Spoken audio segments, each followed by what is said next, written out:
Let's look at what a website really is behind the scenes from a technical point of view. Now, don't be afraid of the word technical.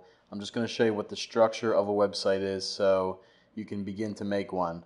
It's nearly impossible to create something that you don't understand what it is. So let me just go over some basics that you may or may not already know. One of the basic things that you need to know is a web page is a file. You don't have to know much more about it for now, but just think of a page in a book. If you were to rip it out, you'd have one page there. So, a web page, whenever you're viewing one web page, if you don't click on anything and you can scroll down to the bottom, that represents one web page. If you click and you go to a different page, then you're on a different page.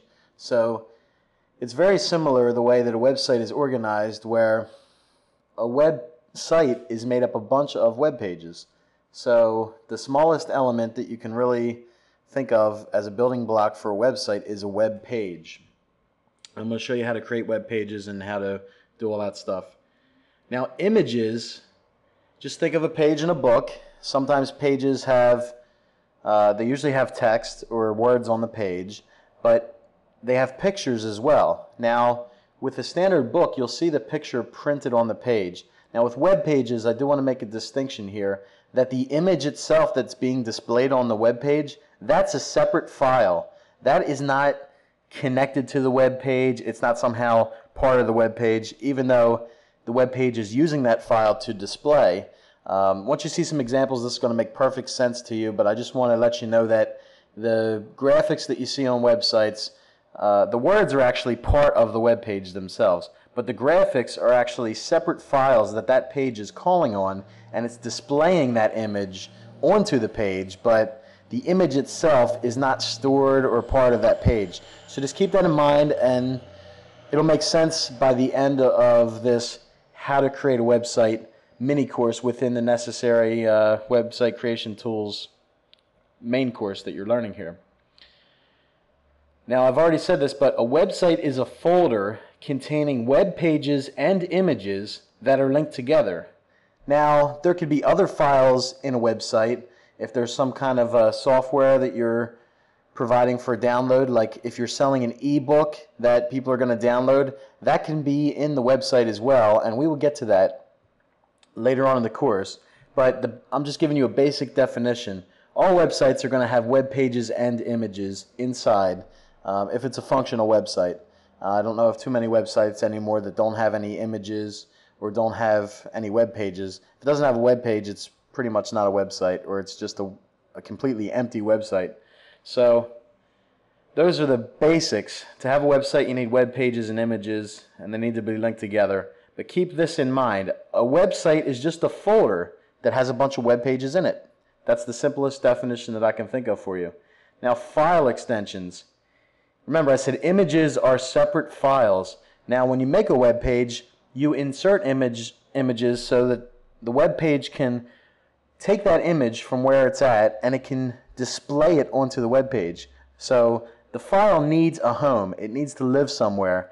And when you see files, there's always an extension on the end. If you're used to typing in Microsoft Word and you save a Microsoft Word document, the extension is going to be .doc. If you're working in Microsoft Excel, the file extension is going to be .xls. Any kind of file that you create on your computer is going to have an ending suffix or usually a 3-digit extension beginning with a dot. So for images, one of the most common ones is .jpg, and that is said JPEG is the way that you say that in English. So I wouldn't say .jpg, I would say JPEG image.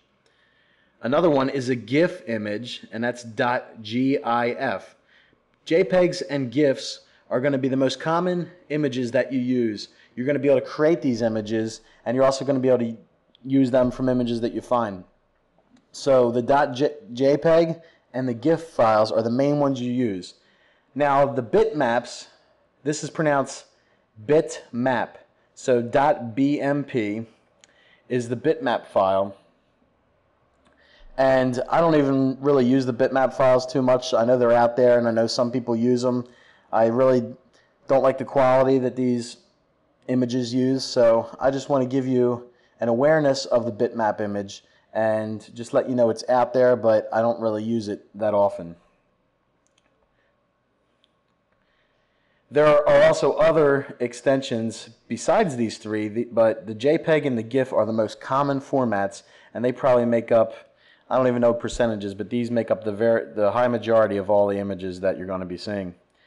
Now, web pages themselves, they have extensions as well.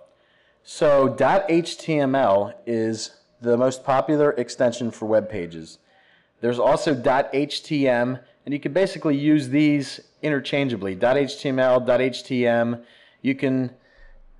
You'll see web pages with those extensions, but if the extension is .htm and you type in .html, you're going to not go to the correct file. So the extension is important, but if you chose to create a page and call it a .htm, then it's going to be pretty much the same as if you called it .html.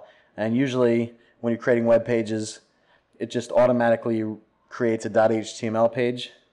.shtml, that's a different type of web page that I'm going to teach you down the road to do some very fancy, cool stuff with web pages. For now, I just want you to know that it exists. So if you ever see .shtml, that's just a different extension. And for now, just realize that it works in the same way as .html and .htm. So let's make a website right now. Very easy to do. And I'm going to do it for you. Okay, so you go to your desktop and click on your right arrow, and you want to go down to New and hit Folder. New folder. Let's call this My Website. Okay, and then now you've created your folder. Now double click on the folder to enter the folder, and the box will pop up. It'll be completely blank because this is a blank folder, and you want to right click again, hit New, and select Folder again, and always call this one Images. So every time you make a website, your first step is to create a folder and name the website. Let me just show you something here. You know that I have rapid4x.com, so I'm showing you this is my rapid4x.com website, and I called it Rapid4x. So you can name the folder whatever you like, but that's the name of your website. So going back into our website, you make an images folder and you just leave it blank for now. It's a good thing to do when you first create the folder on whatever website you're designing to go in and create an images folder. Anytime you get pictures that are going to be part of that website, you're going to store them in the images folder, and I'm going to show you how to link to that using that process. If you just do it this way, it's going to make your life a lot easier. Some people call this folder in here pics, some people call it pictures. You could call it gobbledygook and it wouldn't matter, but images is nice, and images is usually what I use. Sometimes I have segregated folders because I have one type of image. Maybe it's the banner images that are actually part of the design of the website, and I'll have an images folder, and then I might have a pictures folder, and that might just be pictures that are, in the body of the website. So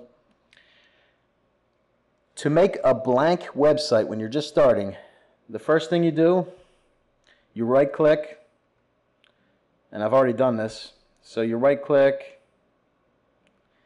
you go to New, and you go to make a new folder.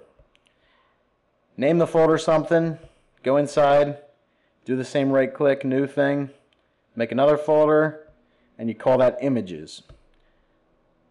And my friend, I am proud to say you have now created a website. Now, this isn't a website in the traditional sense because it's totally blank. It doesn't even have any web pages or images in there. So based on my basic definition, this is not really a complete website. But you know what? You have the shell. This is the basket that holds all the contents of the website. So now that you have the basket, now I'm going to teach you how to fill the basket in the next few videos.